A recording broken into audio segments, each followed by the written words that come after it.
Hi everybody. I'm just out walking around in my backyard. It's kind of messy back here, but we're cleaning it up. We've been doing so much yard work. It's a beautiful day. The sun is shining. It's still a little chilly out here. How are you guys doing? Are you keeping the low carb going? Did you quit? Did you find some people to follow to inspire you to keep going? I hope you're following me. Do this with me. Do this with us. It'll be fun. You know, sometimes we get caught up with, if it's not perfect, then you failed and there's no point in continuing. But sometimes it's okay to just live your life. It's okay to understand that we're human, we mess up, and what's the point of tomorrow if you can't start over again on Groundhog's Day? Yeah, I mean, you know, I've done keto about 3 times before, but then like life gets hard and I use food for comfort, and a lot of my family, especially like my mom, you know, she wants to feed me when I'm sick, and she likes to comfort me with soups and stuff when I'm not, you know, happy, whatever. And it's always good, wholesome food, but when it's off plan, you just think, well, it's just this bowl of soup and it's just this one meal with mom. And then, you know, you try to go home and replicate the wholesomeness of this meal, and you end up adding things back, one thing at a time. And you just keep thinking, oh, I'll get back on it tomorrow. But tomorrow ends up being a week, and then a month, and then there's a party, and then there's a holiday, and then there's a thing, right? But here I am again. What's different for me this time, I think, is like understanding that, for one, I'm really sick and I need to do this for healing. It's worked before, so I know it'll work again. That's huge for me. That's a big reason for why I'm doing this. It's more than weight loss. It's that I'm trying to suppress my fibromyalgia, and now I have lost my gallbladder and I have non-alcoholic fatty liver disease. I am overweight, you know, I just have a lot of inflammation. So with that comes a lot of pain and discomfort. I don't sleep well, and I'm older, so mobility is a huge thing for me at this stage of my life, right? Like, I want to be able to keep going hiking, and I want to keep being able to do all the things that I want to do, and I want to look good when I'm doing it, and I don't want to be a frail, fat 50-year-old anymore. And that's how I have felt. I have felt fat and frail, and it's just, I'm achy and I'm tired, and I don't have the energy to do things because my body is just conking out on me.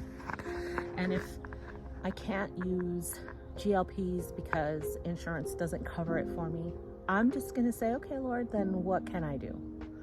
What do I have that I can control? What is it that I can do and not feel like I'm defeated, or that if I don't have this access to this medication that I can't move forward with my life and that I'm never gonna get better.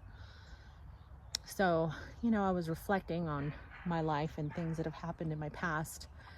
And when I was a little girl, I used to bite my fingernails. I would bite them, my cuticles. I would pick at them. I would pick my toenails just clear off, just bloody nubs. I know a lot of people have had that, where they either bite their nails or they pick their nails or whatever. They're a picker, pick your skin, whatever it is. Well, as I got a little older, I discovered cigarettes. I quit picking my nails, started polishing my nails, and started smoking cigarettes. At the time that I started smoking, I didn't realize that's what I was doing, I was just relieving one anxiety and replacing it with some other coping mechanism, if you will. And I smoked for years. I smoked all of the time. I can't say I was one of the worst smokers, but definitely I was addicted. And I smoked a minimum of a pack a day. And that's if I was just having a normal day. If I was having a stressful day, I smoked more.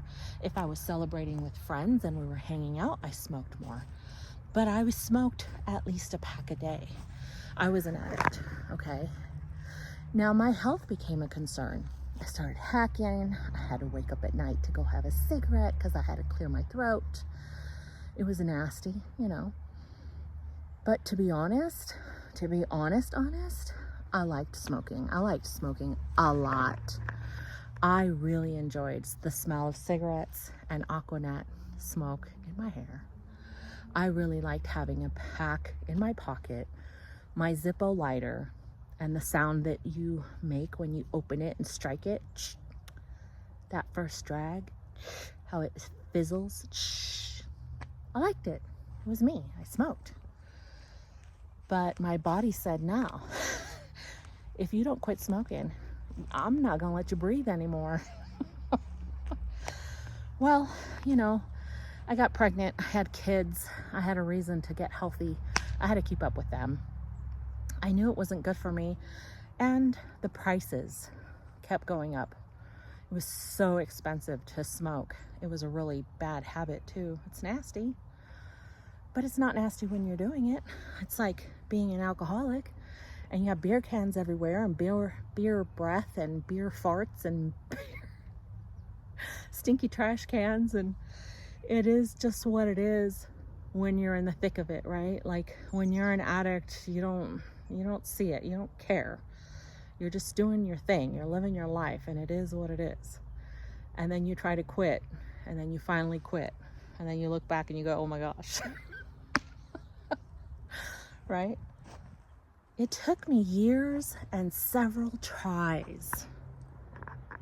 Sorry, I'm gonna try and keep the camera stable. It took me years and several tries to quit smoking. Because again, every time I wanted to celebrate, I was hanging out with people that smoked. I was hanging out with people that knew that I smoked.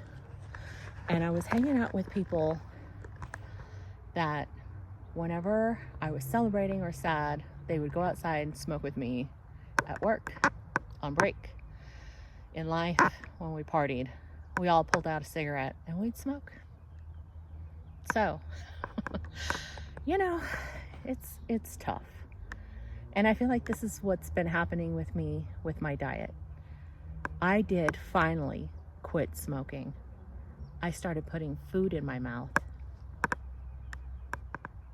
I started reaching for cookies and chips and soda and nachos and having a grand time drinking beer, smoking other recreational items, and having a really good time.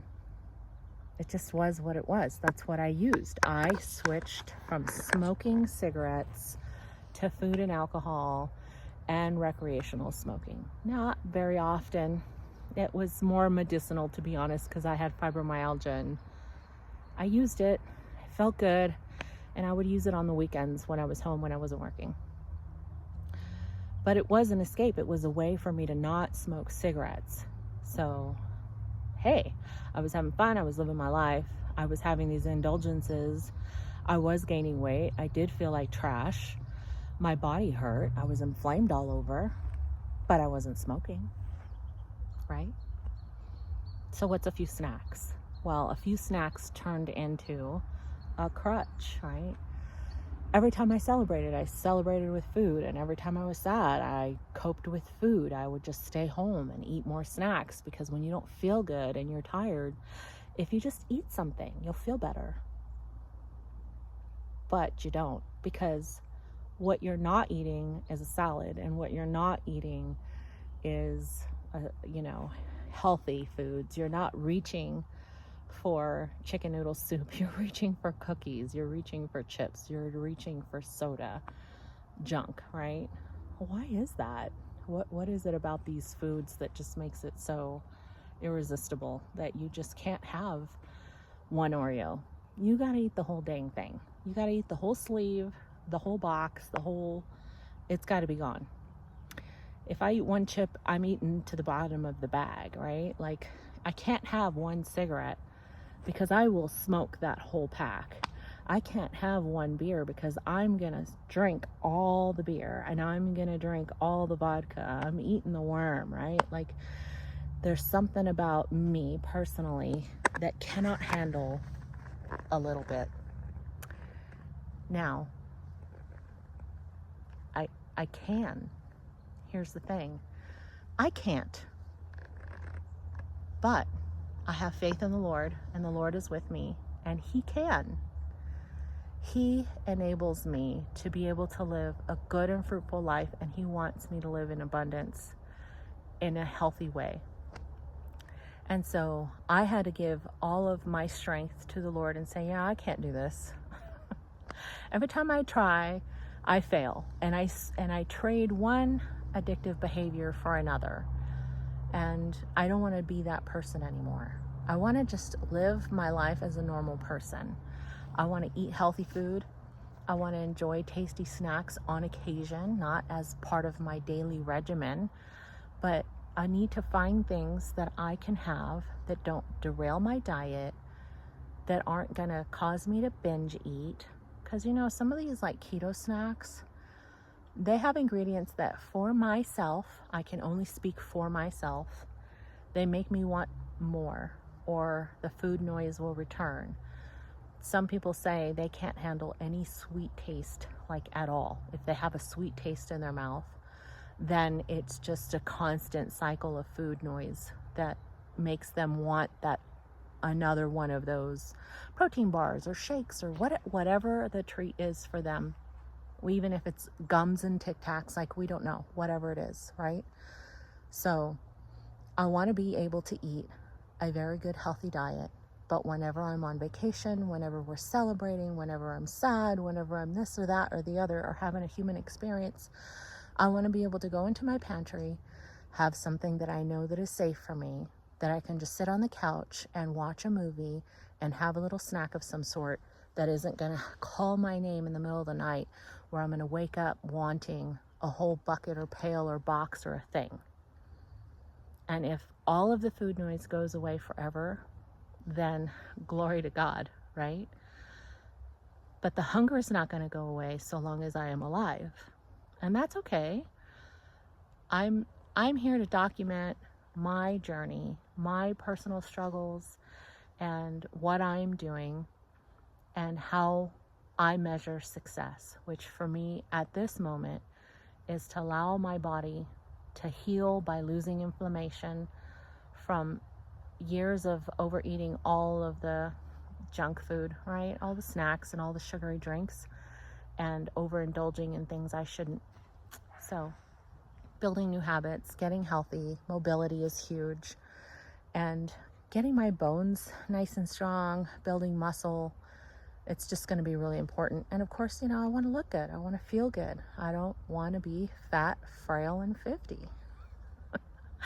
Well, I am 52. I'll be 53 this year in June. In case you want to send me a birthday gift. Yeah, so I have a very supportive husband, and he's so awesome that he's willing to do this keto diet with me. Now, he has his own struggles and his own health journey that he's on, and I'm going to let him share whatever he wants to share.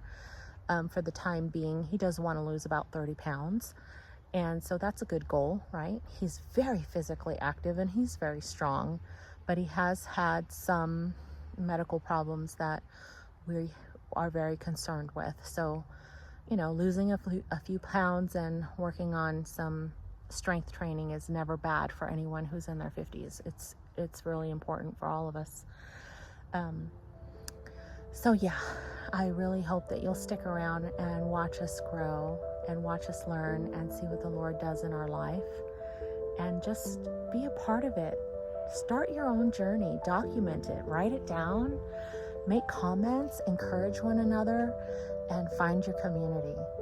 And thank you so much for watching. I appreciate your time so very much. It's very encouraging that, somebody out there might find my video inspiring or just encouraging.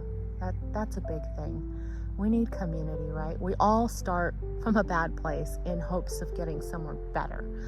We want to get stronger. We want to get healthier. We want to see our friends succeed. And so I want you to succeed. Tell me about it. How is it going for you? What is your starting point? What is your background? What is your why? Let me know down in the comments. I appreciate a follow. Thank you so much for watching. Bye-bye.